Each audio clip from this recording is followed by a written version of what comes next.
From the Cold Formed Steel Buildings Association, this is Cold Formed Buildings Made Easy with your hosts, John Cosper and Lauren Toole. Hello and welcome to Cold Formed Buildings Made Easy. I'm John Cosper. My co-host Lauren Toole is with me as always. Lauren, how's it going? I'm good. How are you guys? I'm doing well. Very excited about our guest today. He's with a company out in just a little north of Phoenix, Arizona, right there on the edge of the desert. The company is called CB Remodeling. They've been selling cold form buildings for the last couple of years and kind of have a unique approach to selling those buildings. And we're talking with Cameron Borrelli from CB. Cameron, it's really great to see you. How are you doing today? Thank you for that introduction. For sure, yeah. Start off a little bit. Just tell us about CB Remodeling, just how you guys got into the construction business in general. Yeah, of course. CB Remodeling started a while back. It was just me and my uncle doing stuff, just doing handyman stuff, and eventually we kept getting busier and busier, so we ended up going to get bigger licenses at that point in time and getting more employees at that point. And eventually in 2019 we went and got our general contractor's license, a KB2 license, and we started expanding at that point in time and getting our company a little bit larger. At that point, we haven't picked up the metal buildings, but by I think 2 years in, we started working with MS Steel. MS Steel is our distributor for our metal buildings that does the cold roll buildings, and we started doing that for them. And at that point, we started a second company called CB Metal Building Solutions, and we have two companies now, one for remodeling and one now for just doing erections and designs for metal buildings and barndominiums, garages, and commercial buildings at this point in time. So we do a variance of all three stuffs. And one of the unique things that CB Metal Building Solutions does compared to most metal building companies is we do turnkey solutions for barndominiums for individuals. So we'll work with you from start to finish and get everything put together for you as a package and provide a turnkey opportunity for you to move into your home at that point in time. Most metal building companies will just sell you the building and have you find a erector or find someone to do concrete work or plumbing work at that point in time. We have all of our subs and our people that we work with to allow us to be able to do it all for you. So that's just a brief description of some of the stuff that we do. So how long is your process from start to finish since you guys do it all? So it varies. It all depends on how elaborate they want the house to be to what city or county that they're putting the building in.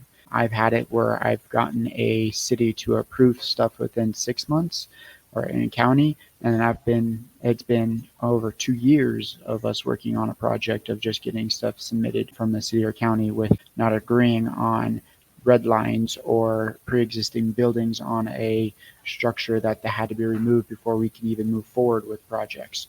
So it varies when it comes to just the city aspect of it. But once we get approved and everything in order from that point, it can go fairly quickly on the size of the building.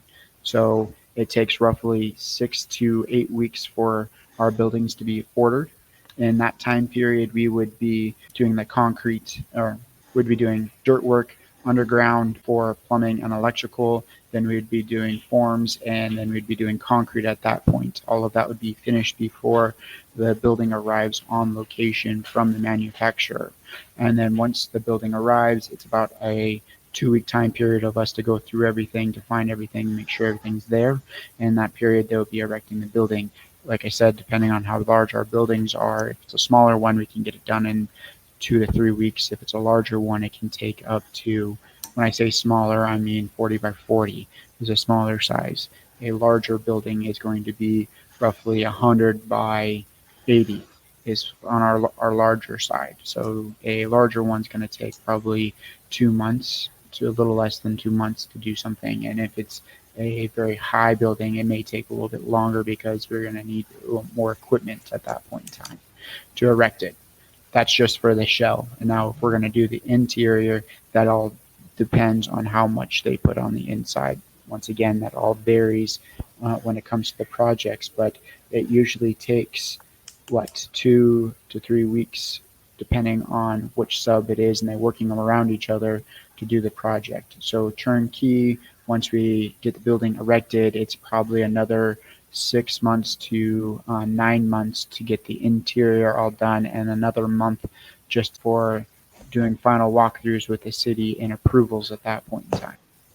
Interesting. So I was talking with Lauren earlier about, I've been out to you guys' office in your shop, and it's right there on the edge of the desert.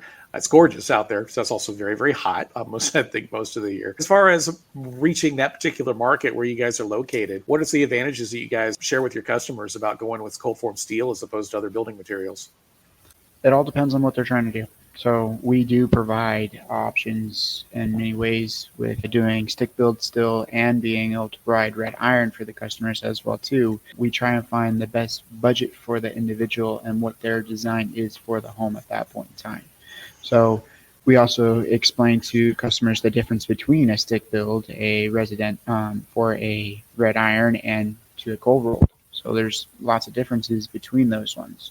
So like a cold rolled building, you don't have as much issues when it comes to termites at that point in time when you compare to a wood frame building at that point in your footers and a pressure treated wood and all of that. Then a cold rolled compared to a red iron, you're not having to worry about your concrete as much. You don't need giant footers at that point. You don't have to pay for extra engineering for concrete anchor calculations at that point in time, and extra concrete that goes down rough. It can vary, but it usually goes down 4 feet by 4 feet wide is a standard for a concrete post for a cold roll or a red iron building. What's really nice about a cold rolled building is the fact that they are able to do a monolithic pour at that point in time. Usually out here in Arizona, they don't have to be any more than a 18-inch by 12-inch turn down slab to be able to erect these buildings at that point in time. And you can just drill into the slab at that point in time and put your anchors into the building or into the concrete to anchor your building down. Are just some of the differences between the three that we do, but we explain all of this to our customers and provide them with as much knowledge as possible to give them the opportunity to choose what works best for them. Do you only do buildings in Arizona, or do you sell across the United States? So we do anything construction-wise, we only do in Arizona. We do sell throughout the United States, though. We don't really do it that often because we really don't advertise outside of Arizona, but there has been times that we have posted something on Facebook or posted something on a social media and something comes in from Texas or something comes in from New York. I don't know how we ended up with that one, but we ended up from something from New York that we put together for a customer. Yeah, I was just talking to an installer the other day in Utah, and he's got a building he's selling in Florida. So thanks to social media, it definitely happens. I totally get that. Coming from the world of remodeling and then becoming general contractors and all that, and then getting into cold form, what was the learning curve like for you guys as far as learning how to design the buildings, use the software to get them designed and engineered, and then also to erect the buildings? So it was a big curve. At first, we weren't actually distributors or even anything involved in metal buildings. We had our first building, I think, 4 years ago.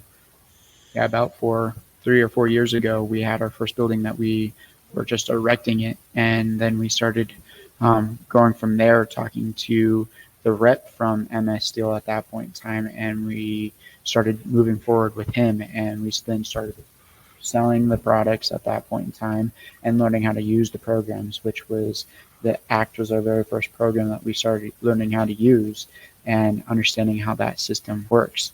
So I was the first one that in our company to learn how to run all of that stuff. And then I started training people within our company at that point in time to start doing it on their own. So it's not all on me when I have over 12 to 20 different jobs going at once just on my plate, not including what all my other employees have at that point that they're working on.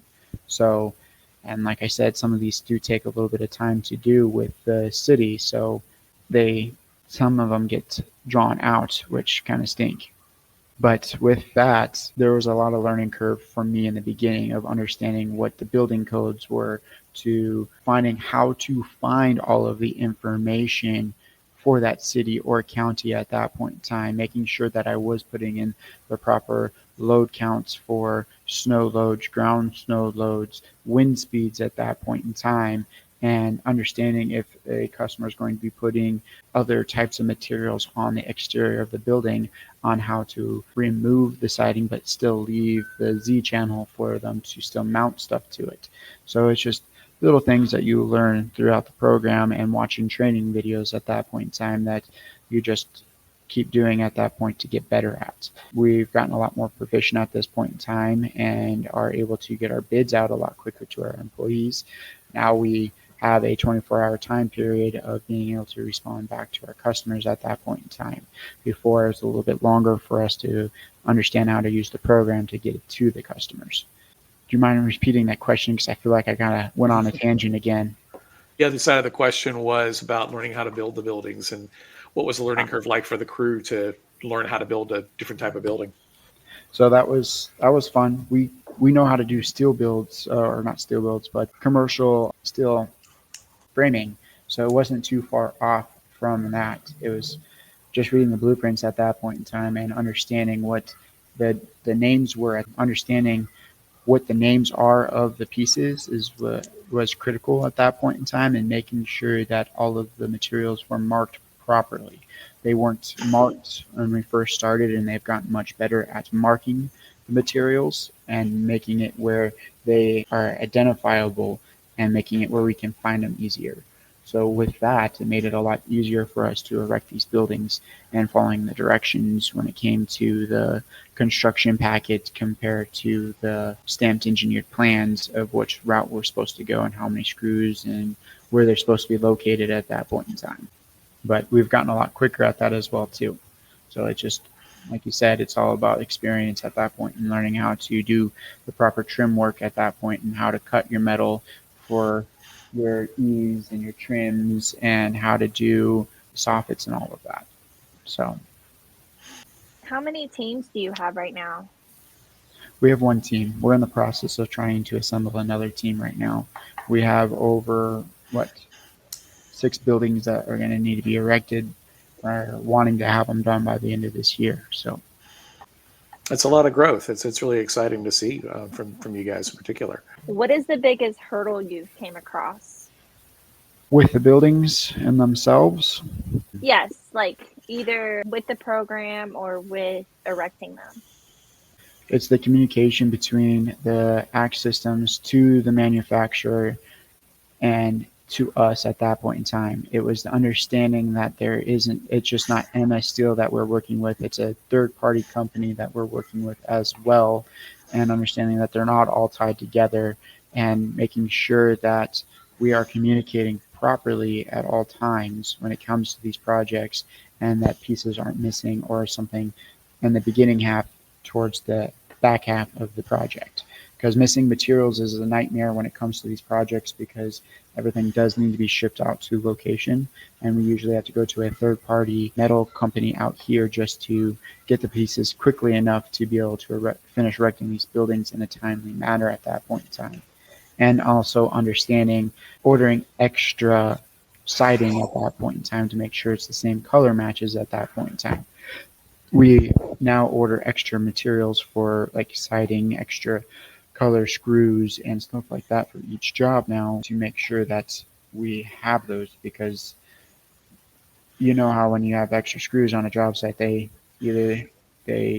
get stripped or they drop too many on the ground and they don't reuse them, or there's always waste when it comes to erecting the buildings when the guys are moving too quickly, and not having enough screws by the end of it was a big deal in the beginning when we had that issue.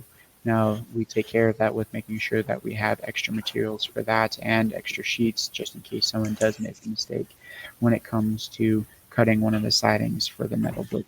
Was one of the big hurdles for us, and understanding that and prepping in the beginning for the end portion of it. Like I said in the beginning, is the communication between ACT and MS Steel with them not marking all the materials properly. They're double marking things on same exact pieces and giving us test pieces. So we were confused at that point in time, trying to figure out what piece was what when there were two of the same pieces and they were supposed to go in the same spot. So trying to understand why they were sending us multiple things at that point in time. Another hurdle was just trying to understand the blueprints and making sure that we're doing it properly when we just first started with doing the overhangs and the eaves and stuff like that, and making sure that our brackets are being put in properly. So understanding all of that and reading our blueprints and making sure everything is getting done right. So how are you guys finding customers? Sounds like you've got a pretty good pipeline. And what's working best for you guys to find new customers and new prospects and keep that pipeline full so you're looking to having 2 teams soon?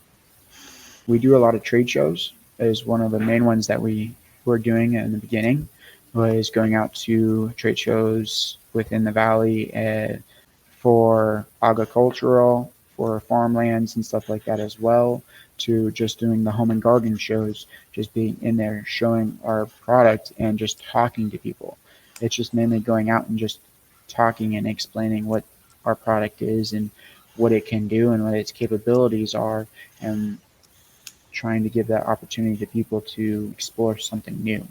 Is what we are doing now, and we are in the process of revamping our website. It's been in the process for a little bit, but we have some stuff on there as like templates of pre-assembled buildings already with pricing on there that people request for, and then we send back responses to. So we have that, and a lot of it's been a lot of word of mouth from our customers that we've worked with already.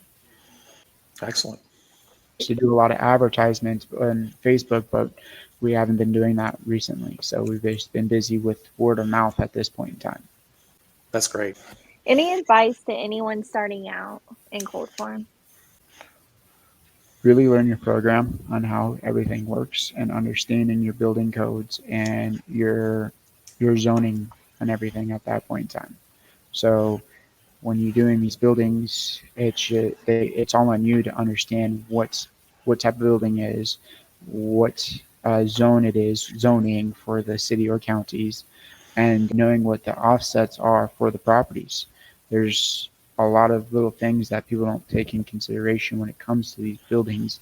Is if it's a commercial job, there's usually a 30-foot offset from the driveways. Now, if it's a residential, it's usually a percentage of the overall property, or it could be up to 25 feet from the street. And some of those include sidewalks or don't. So it's a lot of fine detail stuff that you have to work with the city and county, and trying to find that information for that customer at that point in time.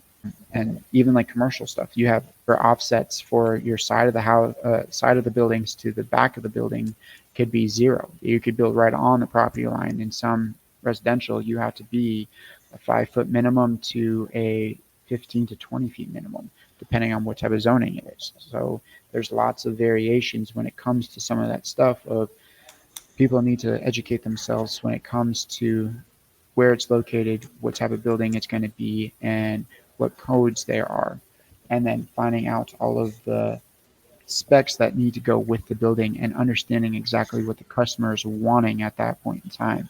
Are they wanting to have solar panels? Do they have to have sprinkler systems? Do they want to have an HVAC system on top of the building or on the side of the building? Because these are all things that you have to take in consideration of your dead loads that are going to be on your building, and that's going to change the calculations of everything at that point in time when it comes to cost. Because having a 5% dead load on the roof is the standard, to a 30 to 50 because of snow load or because of a AC unit that's going to be sitting on it, is going to change the structure of the building completely when it comes to having to handle that weight, because it has to distribute it properly so it doesn't collapse inside in on itself. One of my favorite buildings I've been in the last couple of years is a little cabin you guys built up near Happy Jack. It's just a little simple gable with kind of a half loft. Just Yes. a real nice little. My wife's always talking about wanting to build a cabin in the woods, and I'm like, that's it. That's what we would need. Do you have any favorite projects? Any particular ones that you've done that you're real proud of, or that you really like yourself? Honestly, they all start combining together at this time because I've done so many.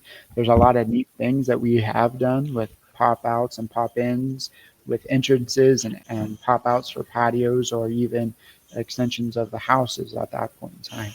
But there's a lot of cool things. That the one I do like, I like to go back to and show a lot is the one that you were talking about up in Happy Jack. It's a nice little 30 by 30 cabin that's up in Happy Jack that we did. It has a 712 pitch to help with the snow loads up there, and it has it where it's high enough in there as well with that pitch to have a little loft up on top for a extra bathroom and a extra bedroom up on top for their grandkids that they designed it for, so they can have them up there. And it's just a small little thing. There's nothing too fancy about it. They have a office and a master bedroom downstairs as well, with a living room and a kitchen in it. So, and there's a back patio that comes off of it, and they have a front patio as well for the front entrance.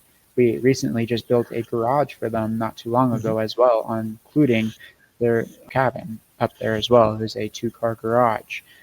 So they're a lot of fun to do, and there's so many options that you can do with it.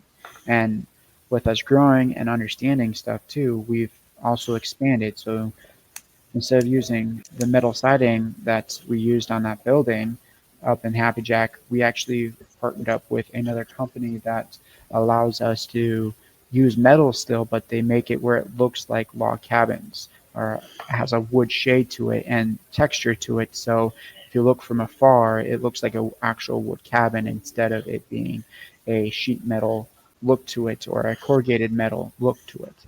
So there's tons of options to these projects now, and it doesn't always have to look like a barn. It can always look like something else now with all of these different sidings that they provide. And these sidings are still metal. They're just printed on and have texture to them now. So it makes it look really realistic. I know the panels you're talking about. I saw them at a trade show recently, and from a distance, it looks like wood paneling. It did not look like until you got up close to it, you didn't realize it was metal. So, yeah, you're right. There's some fantastic options out there for that. Lauren, have you got anything else for him? I do not. Okay, all right. I was trying to write down stuff, but we pretty much answered all of them. All right. Another thing is we also provide our own windows too. We work with Arcoplast as well, and they're a tilt-to-turn windows, so they have 3 different options. They can tilt forward. They also crack open to allow air ventilation, and they also open from the inside into the house at that point in time. So you're able to clean the inside and outside of the windows without even having to leave the house at that point in time. And we provide those to our customers as well when it comes to these buildings, because they are in the higher end of the window aspect of it, but they're still at a reasonable price as well too. So we try to provide as much as possible to our customers to give them the best quality buildings as possible when it comes to all of these projects. Gotcha. Well, if folks wanted to look you guys up in Arizona and know more and possibly get a building quote, what's the best way they can reach you? Best way would be going to our website. We can go to CB Metal Building Solutions, our website, or you would even go to CB Remodeling, and it takes you right to that website as well. And there is a online program that you can design your building at that point in time, and you can send it in to us. And if you don't want to do that, you can just give us a call, and we will call you back within a 24-hour time period and get all of the information that we need from you and start putting a package together and give you an idea of what the building cost is right off the bat. Excellent. So, yeah, I can't recommend you guys enough as far as being out there, and with whether you're down in the valley or whether you're up in the mountains, which are both beautiful and in their own way and have their own challenges. You guys do excellent work. So appreciate your time, Cameron. It's Cameron Borrelli with CB Metal Building Solutions and CB Remodeling. You've been listening to Cold Form Buildings Made Easy with John Cosper and Lauren Toole. Thanks for joining us.